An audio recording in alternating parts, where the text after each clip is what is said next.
సొసైటీలో అప్పుడప్పుడు క్వశ్చన్స్ అడుగుతారు, ఇన్ని నేరాలు ఎందుకు జరుగుతున్నాయి, ఇన్ని ఘోరాలు ఎందుకు జరుగుతున్నాయి, ఈ తప్పులు ఎందుకు జరుగుతున్నాయి, దొంగతనాలు ఎందుకు జరుగుతున్నాయి, ఇంత మర్డర్లు ఎందుకు జరుగుతున్నాయి, ఇవన్నీ ఎందుకు జరుగుతున్నాయి అంటే బైబిల్ ఒక మాట ఉంది, వారి హార్ట్లో ట్రూ గాడ్ లేడు కనుక. గుర్తుపెట్టుకో, సత్యదేవుడు ఎప్పుడైతే మన హృదయంలో ఉండడో, మనం సరిగ్గా దేవుడిని ఎప్పుడైతే ఊహించుకోమో, సరి అయిన దేవుడిని మనం ఊహించుకోలేనప్పుడు మనం చేసే పనులన్నీ వికారంగా ఉంటాయి.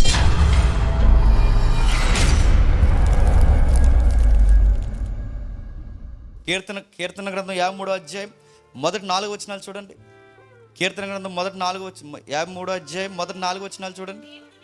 దేవుడు లేడని బుద్ధిహీనులు తమ హృదయంలో అనుకుంటారు, వారు చెడిపోయిన వారు. దేవుడు లేడన్నవాడు చెడిపోతాడు ఎంత వాస్తవమో, దేవుడిని సరిగ్గా ఊహించుకోలేని కూడా అంతే చెడిపోతాడు అన్నది వాస్తవం. కింద చెప్తున్నట్టు చూడండి, అసహ్య కార్యములు చేదురు, మేలు చేయవాడు ఒక్కడును లేడు,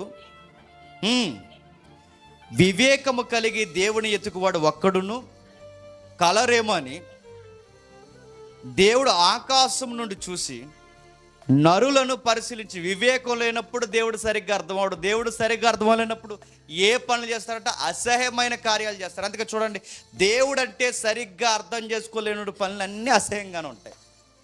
అందుకే టోజర్ అన్న భక్తుడు, నా దేవుడు ఎలా అంటాడో దాన్ని బట్టే నా ప్రవర్తన ఉంటుంది, నా ప్రవర్తన బట్టే నా దేవుడు ఎలా అంటాడో ఉంటుంది. అందుకే సొసైటీలో అప్పుడప్పుడు క్వశ్చన్స్ అడుగుతారు, ఇన్ని నేరాలు ఎందుకు జరుగుతున్నాయి, ఇన్ని ఘోరాలు ఎందుకు జరుగుతున్నాయి, ఈ తప్పులు ఎందుకు జరుగుతున్నాయి, దొంగతనాలు ఎందుకు జరుగుతున్నాయి, ఇంత మర్డర్లు ఎందుకు జరుగుతున్నాయి, ఇవన్నీ ఎందుకు జరుగుతున్నాయి అంటే బైబిల్ ఒక మాట ఉంది, వారి హార్ట్లో ట్రూ గాడ్ లేడు కనుక. గుర్తుపెట్టుకో, సత్యదేవుడు ఎప్పుడైతే మన హృదయంలో ఉండడో, మనం సరిగ్గా దేవుడిని ఎప్పుడైతే ఊహించుకోమో, సరి అయిన దేవుడిని మనం ఊహించుకోలేనప్పుడు మనం చేసే పనులన్నీ వికారంగా ఉంటాయి. సొసైటీలో ఇన్ని ఘోరాలు జరగడానికి కారణం ఏంటో ఆ రోమపత్రిక సెలవిస్తుంది చూడండి. మొదటి అధ్యాయం 28వ వచనం నేను చదువుతాను చూడండి.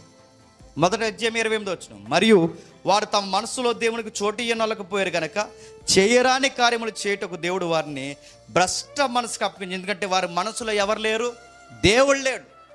చాలామంది క్వశ్చన్ అడుగుతారు, దేవుడు ఉంటే ఇలా ఎందుకు జరుగుతుంది, దేవుడు ఉంటే ఇలా ఎందుకు జరుగుతుంది అంటే, దేవుడు ఉంటే ఇలా జరగదు, నీ హార్ట్లో దేవుడు లేడు కనుకే ఇలా జరుగుతుంది. ఈ సమాజంలో దేవుడు లేడు కనుకే ఈ సమాజంలో ఇలా జరుగుతుంది. దేవుడు ఈ సమాజానికి దూరంగా ఉన్నాడు, ఎందుకంటే ఈ సమాజం దేవుడు ఉంచుకోలేకపోతుంది, దేవుడిని నిలబెట్టలేకపోతుంది, దేవుడిని తన హృదయంలో పెట్టలేకపోతుంది.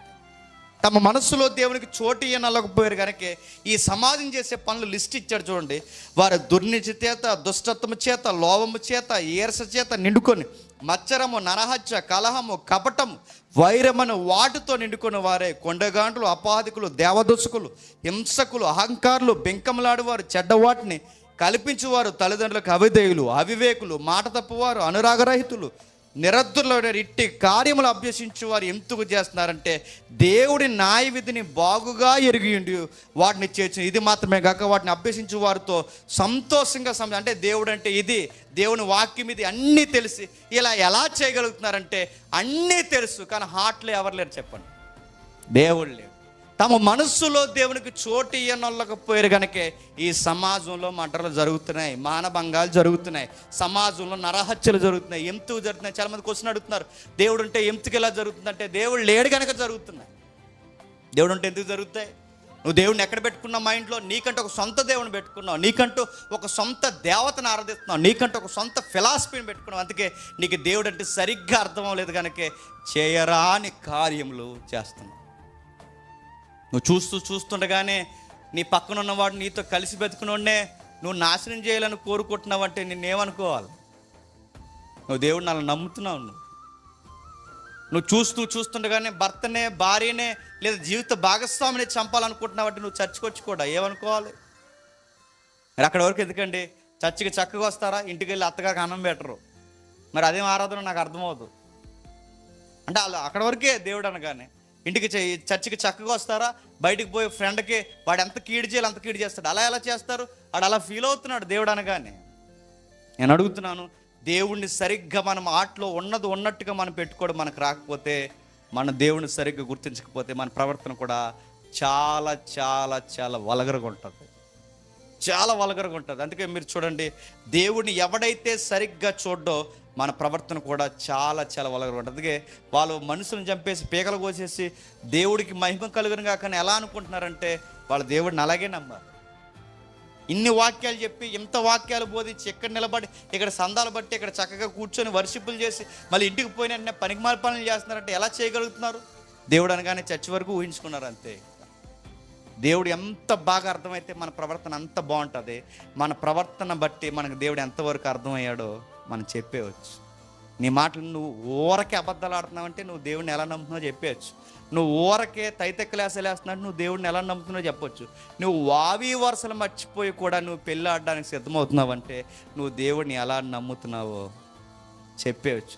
నువ్వు ఎలాంటి దేవుడు, నువ్వు బైబిల్ దేవుడు లేటు నీ గుండెల్లో, నువ్వు ఎవరినో దేవుడిని పెట్టుకున్నావు లోపల, కాకపోతే ఎదురుగా బైబిల్ పెట్టుకుంటావు, కానీ దేవుడిని ఎప్పుడు లోపల పెట్టుకోవు. నువ్వు ఈ ఫిలాసఫీలు ఏదో దేవుడిని పెట్టుకున్నావు, ఆ దేవుడినే నువ్వు నమ్ముతున్నావు. ఇప్పుడు చెప్పండి, టోజర్ అన్న మాటలు చిన్న మాటలు ఏం కదా. టోజర్ అన్న మాటలు ఆయన చాలా పెద్ద మాటలు అన్నాడు. అది థియలాజికల్గా ఈ థియలాజియన్స్కి చాలా పెద్ద మాట. ఆ మాట ఏమన్నాడు చూడండి, దేవుని గురించి ఆలోచించినప్పుడు నేను ఏదైతే స్ఫురిస్తున్నానో, నాకు ఏ థాట్స్ అయితే వస్తున్నాయో అదే చెప్తుంది నేనంటే ఏంటో అని. నువ్వు వెళ్ళి ఆ బొమ్మకే మొక్కుతున్నావంటే ఆ బొమ్మను చూసి చెప్పొచ్చు నీ లైఫ్ ఎలా ఉండబోతుందో. నువ్వు అంత ఎకారంగా ఉన్న బొమ్మను మొక్కుతున్నావంటే నువ్వు ఇంటికి వెళ్ళాక ఎంత ఎకారంగా ఉంటావో చెప్పొచ్చు. చెప్పలేవు, ఖచ్చితంగా చెప్పొచ్చు.